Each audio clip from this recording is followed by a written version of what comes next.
Creekside parents, it's my pleasure to introduce you to Colleen Dyer. Colleen is our reading specialist here at Creekside, and that's actually a pretty big job, and she works with our students in a lot of different ways. But we thought it would be fun to bring her on camera and talk to you a little bit about reading with your child at home.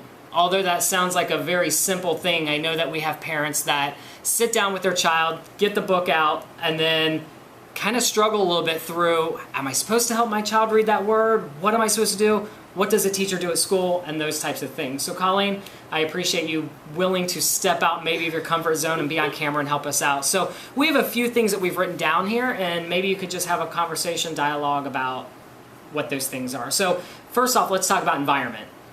Sure, that's one of the most important things, I think, and I think it's something that actually parents just don't even think about. When you're reading with your child, it's really important for you to choose an environment that's quiet, a place that could normally be of routine for a child, whether you choose to do it right after school and it's at the kitchen table, or whether you choose to do it in the child's bedroom in the evening. Someplace that they're going to feel safe and comfortable and be able to have a quiet place that they can read every day. And how often, you just said every day, but how often are we supposed to be reading with children at home? Well, I think it's typical that most parents expect kids to read every night for 15 minutes. And I think one of the most important things is making sure that you choose the appropriate level for your child. So talk about that a little bit. How do I know what level my child's reading? Well, hopefully your child's teacher is communicating with you as far as what are just right books for your child. And hopefully some of those books are coming home as well. One thing that I would like to mention, I have worked with the Westchester librarian, and she's in charge of the children's department at the new Westchester library, and her name is Sharon. She has done a wonderful job at trying to bring in books because parents are constantly coming in and asking for books. So I think she's trying to section off a portion of that library to where she has leveled text and more text of what we have here at school. Great. And for those of you that maybe are new to the community and haven't been to the library is located in the Union Center area right across from Lakota West High School. Beautiful library, a lot of great resources. So let's see here. We also have down here, it says take turns reading with your child. Well, say that you don't have enough appropriate text at home. However, your child's really, really interested in a trade book. Something that we call a trade book would be a book that you would check out at our library or even at your local library. And your child wants to read it. Go ahead and sit down with them. You can read a page, help your child read a page. Ask your child what types of strategies are you learning in school.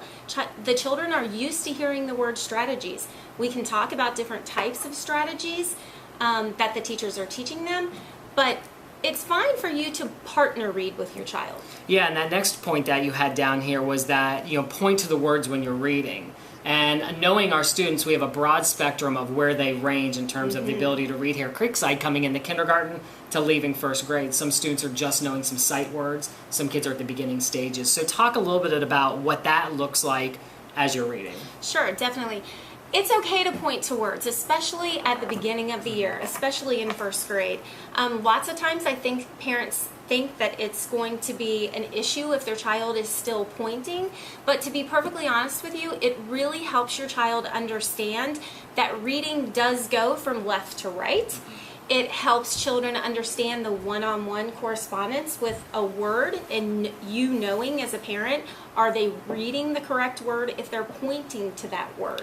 And when the child sees that particular word in print, they're going to understand that this is the word that I'm actually verbally saying. And a lot of those things that we take for granted as being readers, just assuming that they understand that, reading from left to right, things like that. Also, looking at the pictures when you're reading. We just know that those pictures, or the words represent the pictures most of the time. So as we're going through this process teaching kids how to read, it's important also to make sure that we're noticing the pictures in the book, noticing what's happening in the pictures and taking them through that process. Well, and lots of times those pictures can spark discussion between you and your child about the comprehension of the book. I think that's one thing that parents also, they forget about. Is my child really understanding the book? A big comprehension word. Big, big. Yeah, so that's the last point that you have down here is talk about what's happening in the book. So having that dialogue with your child about what did we just read? What happened? What do you think is going to happen next? Predictions, things like that. Well, and here at school, as the first grade year goes on, children are going to be expected to retell the story. So it's great to start off early, ask the children about the book as you're reading, and it also really helps their vocabulary to be able to retell the story. So if I get anything out of this conversation that we're having here, the most important things that we need to make sure to do, if I'm sitting at home with my child and I've got a book out and we're excited, that I'm in a safe place, meaning that it's a place that we can enjoy, we can learn. We have a book that is developmentally appropriate for the child, meaning it's a book that they can explore, maybe read some words in, they can use the pictures to help take that picture walk. And also being interactive with our child as we're reading, asking them questions, a deeper understanding, and things like that. I think those are 3 perfect points.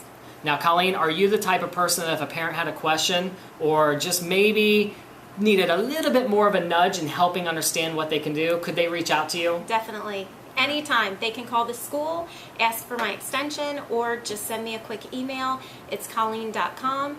Or no, it's Colleen.com. Colleen.com. How about that? Yep. It's Colleen.Dyer at lakotaonline.com. Yeah. Apologize for that. But yeah, well, thank you so much, and we really appreciate your time watching the video. Hopefully we'll be able to do this a little bit more if we get some other questions that are coming up. But Colleen, thank you so much for spending time with us. Sure. Thank you. Thanks.